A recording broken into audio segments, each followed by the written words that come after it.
Good day or good evening to you, wherever you're watching. Thanks for joining us here on Eye on Africa. These are our main stories. A UN expert panel on the conflict in DR Congo details extensive Rwandan support for M23 rebels, along with backing from Uganda, allegations denied by both countries. It also reports on unprecedented smuggling of minerals and says all sides committed rights abuses. The deputy head of Ethiopia's Grand Renaissance Dam project rejects new claims by Donald Trump that America funded most of the construction. Trump has suggested he could broker a quick end to a long-running dispute between Ethiopia, Egypt and Sudan over the dam, appearing to back Cairo. And in Sudan, a small stadium in the northern city of Berber hosts the country's first Football League game in 2 years.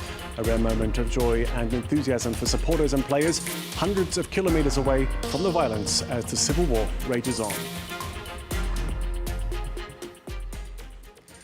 Welcome along. First up, a panel of independent UN experts has released a highly anticipated report examining the latest phase of the long-running conflict in Eastern Democratic Republic of Congo. It details advanced military support from Rwanda for the M23 rebel group, including air defence systems and armed drones, along with backing from Uganda. Both countries have denied the allegations. It also reports on unprecedented smuggling of minerals and says all sides, including the Congolese army, committed rights abuses. Emmett Livingston is in Kinshasa. He tells us more. A new report by UN experts has found that the Rwandan army played a critical role in the M23 rebel offensive in eastern Congo earlier this year. The M23, which is led by Congolese Tutsis, launched a rebellion in late 2021. But in January, the rebels massively escalated the conflict and captured the major cities of Goma and Bukavu with the help of Rwandan troops. The UN report, which spans 254 pages, details how Rwanda deployed advanced weapons, including air defence systems and drones, to support the M23. About 6,000 Rwandan troops were also operating in eastern Congo in January and February, according to the report. In areas under M23 control, minerals such as tantalum were then smuggled towards Rwanda, often at night, to avoid detection. But Rwanda wasn't the report's sole focus. The UN experts also found that Uganda had doubled its military footprint in eastern Congo to about 6,000 soldiers this year. It did so as the M23 was advancing, in a move that several security sources perceived as a way to stake a claim to a zone of influence around the Ugandan border. Crucially, according to UN experts, Uganda deployed the extra troops without the consent of the Congolese government. This report has been published just weeks after Congo and Rwanda signed a peace deal that's meant to lead to the withdrawal of Rwandan troops. Kinshasa also recently authorized Uganda's new military operation. Analysts say that Congo can't afford to have both Uganda and Rwanda as enemies at the same time. The former France 24 correspondent Rosie Pot is facing death threats after the publication of her investigation into the victims of the 1982 bombing of Congo-Brazzaville's Maya Maya airport. Despite pressure from unidentified sources, Pot last week released the first installment of her report in the fact-checking Congo website.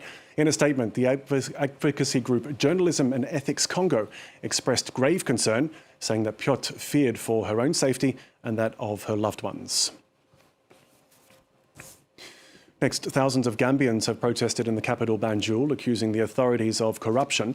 Chanting slogans like "People Power," they called for justice over a series of recent scandals. Organisers presented letters to the office of the president, as well as several government ministries and the National Assembly. One of them concerns the deaths in 2022 of around 70 children after taking an over-the-counter cough syrup made by an Indian pharmaceutical. Another concerns a Russian oil deal in which government officials allegedly received kickbacks. Corruption is being seen as many as a religion in this country. People do a whole lot of things and go scot-free.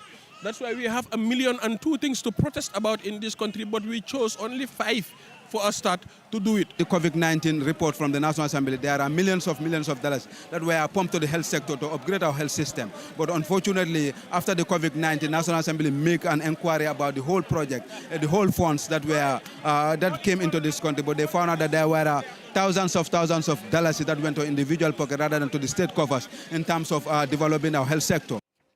The deputy head of Ethiopia's Grand Renaissance Dam project has rejected new claims by Donald Trump that America funded most of the construction. It's not the first time the US president has waded into a long-running spat between Ethiopia, Egypt and Sudan over the dam. Trump has also suggested that he can broker a quick deal to settle the disputes, and his comments appear to back Cairo, which says the project will lead to water shortages in the Nile. With more, here's our regional correspondent, Bastien Winouy. Donald Trump's recent comments regarding Ethiopia haven't gone over well in Addis Ababa. During the past months, the American president spoke at least 3 times about the GERD, the Grand Ethiopian Renaissance Dam, a massive project. It's almost 2 kilometers wide. It's worth almost $5 billion American dollars, and it's using the Nile to generate electricity. During a meeting with NATO officials in Washington, the American president said that the dam is closing up water going to the Nile, which he described as a very important source of income and life. To take that away is pretty incredible, he said, adding, we think we are going to have that solved very quickly. So what does he mean exactly? According to several Ethiopian analysts, he might try to pressure Ethiopian government into signing a binding agreement with Egypt and Sudan. During his first term, the American president already tried to broker a deal between the 3 countries without success, and since then the situation has seen very little progress. Ethiopia claims that the water level has not decreased, that Egypt will never be affected, but Cairo remains concerned since 95% of its water supply comes from the Nile. Next to Central African Republic, a country with one of the lowest rates of electrification in the world. Despite its vast mineral and natural resources, less than 16% of the population has access to electricity, and that's according to the Stimson Center think tank. Dilapidated infrastructure and high energy costs have led to an increase in illegal and unregulated connections to the grid. Last month in Bangui, nearly 30 high school students were killed in a stampede after a nearby transformer exploded, causing panic. Cyril Jefferson Yapende and Jospin Bisi have this report. Most of the homes in Bangui's second arrondissement are illegally connected to the grid, and the authorities are failing to regulate the neighborhood. The situation is totally irregular, both in terms of consumption and installations. The majority of residents get their electricity illegally. The connections are made illegally, often at night. Some people climb poles to run wires to what they call the internet, but which actually supplies their homes with electricity. I call on them to register with ENERCA.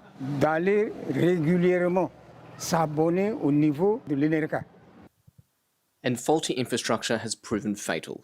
29 students died in June from a stampede after a transformer exploded near their school, leading to panic. 1 month earlier, Dumercy's 18-year-old brother was electrocuted on this street.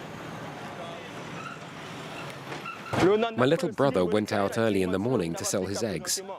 On the way home in heavy rain, he slipped in the mud. When he tried to catch himself on a metal pole, he was electrocuted. He died on the spot. It's been over a month since he was buried, and we're still waiting for the results of the investigation and the promises made by the government. The fire brigade says 70% of their calls are linked to electrical accidents. And since the high school tragedy, NGOs have called for urgent reform of the electricity sector. For safety and to save money, some families are opting for solar power. Once you have these solar kits, it changes everything. It saves you from the high and sometimes inconsistent bills sent by ENERCA. With this solution, we reduce our electricity bills, and we can even put some money aside. An investigation is ongoing around the explosion of the transformer near the Bangui High School, and several executives from the state-owned electricity utility have been arrested. Senegal's President Bassirou Diomaye Faye has announced an unprecedented boost for higher education, with 500 new teachers to be hired at universities across the country.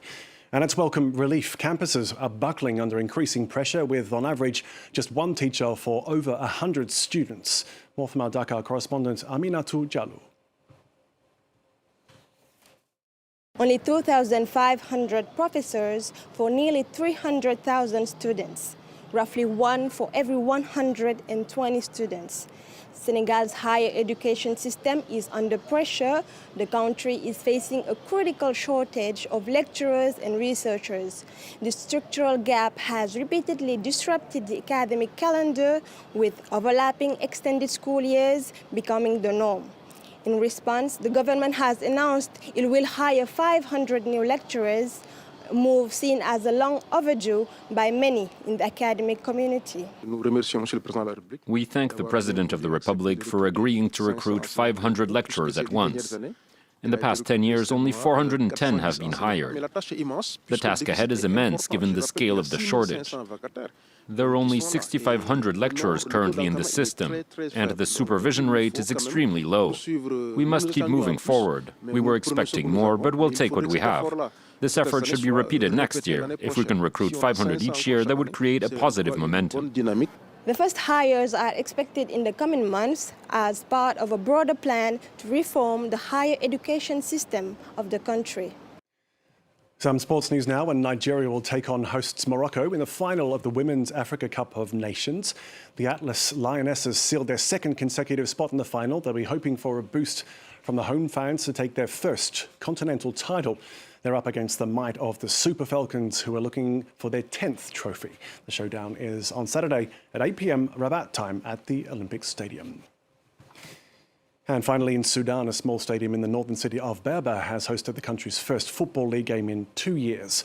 A rare moment of joy for supporters and players, with the country still embroiled in a violent civil war. Laurent Berchtega has the story. Gathered inside the Berber city stadium, football fans eagerly awaited the players' arrival.